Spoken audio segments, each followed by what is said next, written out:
Hi everyone, welcome to this week's Tuesday market review. Back here bringing you another outlook for the week ahead. Hope you guys had a good weekend. Took a few days off since Thursday last week, so took the morning to take a look at some charts, see how we have traded, what I missed, and also just like getting a general outlook since, you know, BTC and ETH traded pretty well. These market reviews continue to be pretty great, I think, offering my insights on YouTube every week. I'm giving trades in the Discord every week as well. So if you'd like to join the Discord, you can check out the socials in the link below.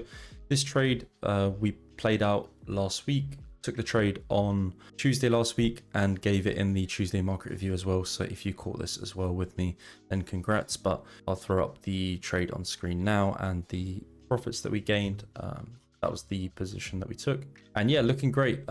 Maybe sold it a little bit early, but I basically took the trade into 117, 118k. Trade played out. That was my original idea, so I was happy with the gains and I took it. And obviously price ended up trading a little bit up over the weekend into Sunday, and then had that weekly open pump. But I want to move on to that now and discuss. So yeah, talk about this a lot, but weekend gap, only noticed it late last night, so I couldn't exactly give my thoughts on Twitter or anything like I usually do first thing on a Monday if we've got a weekend gap, and especially if we get that drive from the weekly open, like a weekly open drive. It's a classic Bitcoin toppy price action, right? Especially when you start to see a lot of longs chase into the highs. It's classic price action for Bitcoin. Grind up on the weekend, weekly open pump, and then we can see a bunch of longs start to pile in into the highs. It's classic for price to roll. As you can see, once these positions eventually end up offside, we just like take out all of that OI and we sell off into Tuesday. So basically waiting to see this weekend gap get backfilled right now. I talk about them a lot, but they have a very high hit rate, especially in a ranging environment, which we are most definitely in right now on Bitcoin. You know, until we get a strong break above 119k, I think we have to assume that price continues to range here. So looking for a move back down towards the Friday close, and once we start to fill back towards there, that's going to be a good spot to take a long, or at least look for some reversion this week. Discuss a few other reasons why I like this area shortly. So taking a look at the market profile, we have a single print from Sunday back towards this composite value area low. This composite value area low comes from this 2-week profile we had, this 2-week composite we had way back in the second week of July, into the third week of July. Also have a 2-week composite, but to be honest, I'm not a massive fan of this profile just based on the like sort of triple distribution on the profile. It's not a great distribution. It's not exactly a great profile to work with. So you can basically ignore this profile, and you know, then we just have 2 individual weeklies. So yeah, we have the prior weekly point of control back down towards 116,600. That's currently a naked point of control, so if we trade back down towards this region, should offer a good reaction. Like I said, it's that composite value area low as well, and then also we have a single print, so a market imbalance back down towards 117k. To be honest, you know, like I said, we are in range, so we have to assume price will range. I wouldn't want to see price break that back below 117k, likely sweep into low 116s, but overall we should hold this 117k region. I'm pretty sure if we fail to hold 117k on Bitcoin, we're going to be looking at trading back down towards these lows. We have a lot of poor lows stacked from the way up, you know, 112,500, 113,250, and then 114,200, all poor lows. We have a poor low here as well, but like I said, maybe we can go low 116s before bouncing. Again, I'll be looking for a reaction on flow. But this is a rough outlook right now, looking for a drop into 117s to hold 117s all the way down to like a low 116s for a bounce on BTC. And then we can look at, you know, potentially continuing to chop, or, you know, if we flip the composite value area high again, we can look at legging up and accepting about 119k, like I said at the start of the video, then we can leg up on Bitcoin. The other scenario is that if we fail to accept, or if we fail to hold 170k and accept below, then there's a good chance we're going to see a break much lower again, and we probably go for a lot of these poor lows that are marked all the way down here, even back down to 111k, and sort of continue on this bull flag that we can see on Bitcoin right now, right? We have this sort of like bull flag price action here. You know, if we fail to hold here, then we're probably going to go for the lows again into end of August, which is great for my Bitcoin spot buys. If you've been tuning into these weekly or you're from the Discord, then you know we've been buying Bitcoin spot for around 8 weeks now, maybe 7 weeks. We got 3 weeks left of our buying, so we're buying until the end of August.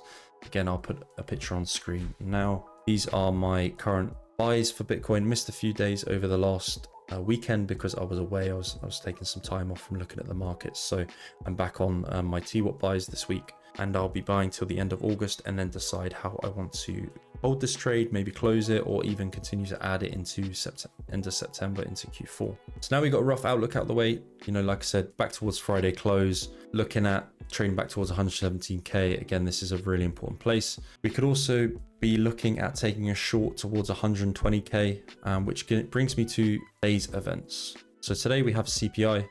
Definitely looking at seeing some volatility around this event. So the event is in 45 minutes. So at the time, I'm not sure this will be uploaded to YouTube, but you can continue to play the market as I say, with managed risk as always. But with the data events, if we see some positive numbers, as in numbers come in lower than expected, then there's a good chance that the market can react very positively to this with a move up into sort of like 121. From there, I think if we get a spike into 121 with the CPI numbers, the numbers come in lower than expected, and we spike into 121, depending if there's, you know, stalling or like a good amount of longs that get trapped, this can be a good place to take a short.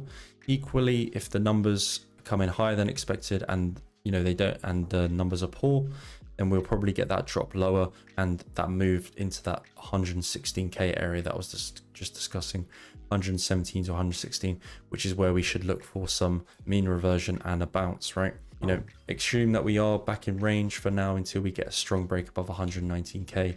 And if we do, I'm fairly certain Bitcoin will trade to new all-time high and then into like 125k plus, right? You know, higher time frame for me remains very bullish on Bitcoin. I don't expect there to be much downside. You know, like I said, worst case scenario is that we trade back down to 111k through August if we can't hold at 116. But for now, expect to do some, you know, chop, expect to look for mean reversion to the highs and mean reversion into the lows. Okay, enough about Bitcoin. We're going to talk about ETH because obviously ETH has traded really well over the past few days since I've been away. We're short on ETH last week and locked in some nice profits. But overall, we discussed this scenario, the fact that if we did continue to hold this 2024 value high and this 2021 value high, which ETH has done so and failed to do so, you know, 1, 2, 3 times in the past year, this can be very positive, right? And a shift from ETH, like a new paradigm, or almost the fact that we traded into this area and we bounced and we've pushed like a new high. And we can see that we did do that back in December last year, but, you know, really struggled and eventually rolled. But overall, the reaction from the 2024 and 2021 value high is very positive. This shows that ETH can be moving into a trending environment. So we're finally breaking from this much higher time frame bracket, right? From here and all the way back in 2021. From here, you know, we're finally moving into what could be like a very strong trend again from ETH. So for that reason, we're going to be playing a close eye on ETH. We're going to be paying a close attention to Bitcoin dominance, which I'll move on to shortly, because all of this together can support a really bullish Q4 or end of Q3 and very bullish Q4 for Ethereum and for the whole crypto market, basically, right? Because as money moves into ETH, right now we're seeing huge institutional flows into Ethereum. The fact that, you know, a lot of this institutional flow probably won't move into altcoins, but will eventually trickle into some higher caps, right? You know, still have to be very selective about what's going to move well. You know, we're not going to see full-blown alt season anymore like we've done in the past with these crazy, you know, 200% moves in a week across the board, or, you know, just like we saw in the past. It's not going to be the same. You really have to be selective about what you're buying and picking up across the market.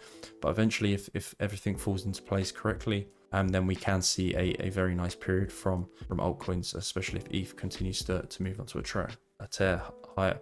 So right now, I'm not a massive fan of this ETH price action on the lower time frame, you know, especially with CPI coming up. I don't really want to be taking any fresh positions into CPI. I think these lows look quite vulnerable for ETH. A lot of equal lows here, but, you know, when ETH does go onto these pairs, right, and does start to break up, it doesn't offer sweeps as much as it would in like a chopping environment, right?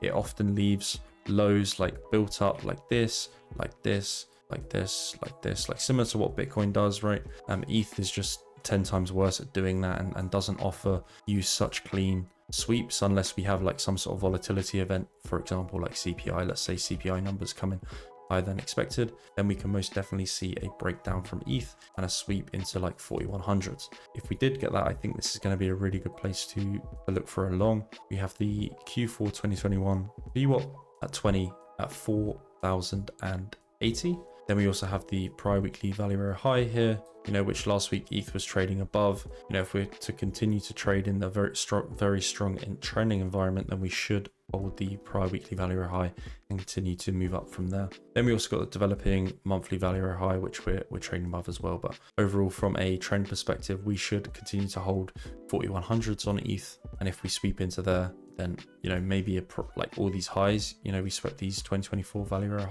high, and then also all of these 2024 highs. As long as we continue to hold these highs and we don't like deviate back below, right under 4100, we should be good to go. We should be good to trade to like 4600. DXY continues to trade below 98 and 100. 99 to 100 is more the key level.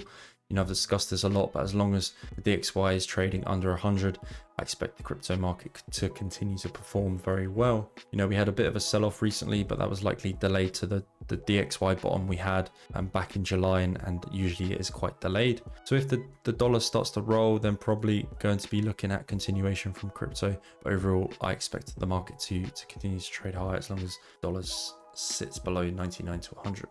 Now to start wrapping things up, we're going to talk about dominance, which is pretty much on the edge of a cliff here, and something I have discussed a lot lately in my market reviews. But a break below 60% on dominance can be very positive for ETH. If dominance does fall below 60%, a lot of this weakness from the dollar lately has come from the fact that ETH is just having crazy inflows right now. There's no surprise that ETH is going to be outperforming BTC, and Bitcoin dominance is going to suffer from that. So keep a close eye on Bitcoin dominance, and they break below this 60% region, we could see a similar move down from what we had back in March and April 2021. And we know how ETH and altcoins traded during this period, a very bullish period, right? Similar thing, right? We had that sort of like double breakdown from dominance, and again here, like double breakdown of this sort of higher time frame trend, right? That trend was 1,000, and I want to be particular, that trend was 1,190 days. Same trend right now, 1,064 days. So very similar trends right now, and a similar breakdown could be possible back under 60%. But for now, dominance remains on support. Just keep a close eye on a break below 60%. That can be important. So given we're talking about dominance and the breakdown from Bitcoin dominance, it might be time to start looking at Bitcoin pairs. So I discussed this on stream last week in the Discord, and this was one of the main reasons why I ended up buying XRP back in summer last year and sold for like a 3x. But this XRP support, right, you can see here is a 3,700 day support for the XRP BTC pair, right? And you can see almost every time that the XRP BTC pair came into support here, if you had bought XRP, you would have ended up with some serious gains almost every time, right? So it's worth starting to look at these Bitcoin pairings, right? Especially if dominance starts to weaken, then look for these sort of not necessarily dino coins, but the coins with a long-term Bitcoin support or Bitcoin pairing support, and try and pair that against price, right? So back check Bitcoin pairs, pair them against the USDT pair or the USD pair, and see whether there's any correlation to the support, and the higher and the longer the time frame of that BTC support, the better the bounce is likely going to be in future price action, right? So in terms of this one, almost a 4,000 day support, and the historic data that we have, that it's going to continue to be a strong support. For example, if we take a look at Doge, right, and we look at this support it had from February 2017 all the way through to December 2020, right? We had 3 occasions where Doge moved into this higher time frame support, right? We can see the first one was here back in November 2020. November 2020, if we pair it against the USDT pair, you can see mark to bottom, right? Again here, February 2017, we put that against the USDT pair, right? Mark to bottom, and then the same again here. Price moved in on October 2017 into that support, pair it with the USDT pair, again, mark support for Doge, right? And again, it's a long-term support, it's worth checking these higher time frame BTC pairings, especially if dominance starts to break down. These can be some of the best performers in altcoins. Right, to wrap it up, because I've run way over right now, but pump, looking at maybe a drop towards 0.0032 to get long, high volume epoch and daily demand there. I think it looks quite nice. Also going to be keeping an eye on hype right now. Pretty good reclaim. Going to be watching the lower time frame for some sort of setup today. Again, following CPI, we'll look at taking some trades, but if this locks in a reclaim, I think that could be a really good setup on hype. Other than that, pretty much summarized my thoughts on the market right now. Didn't want to go into altcoins too much, but yeah, make sure you guys check out the socials in the link below. Going to be streaming a lot this week and going to be doing some live trading as well. YouTube stream later on the week. On Friday, we'll be live in the morning, probably sharing some footprint charts and just overall live trading and chilling. CPI in half an hour, but probably will have already happened since this gets uploaded. I'll catch you guys later in the week. Bye bye.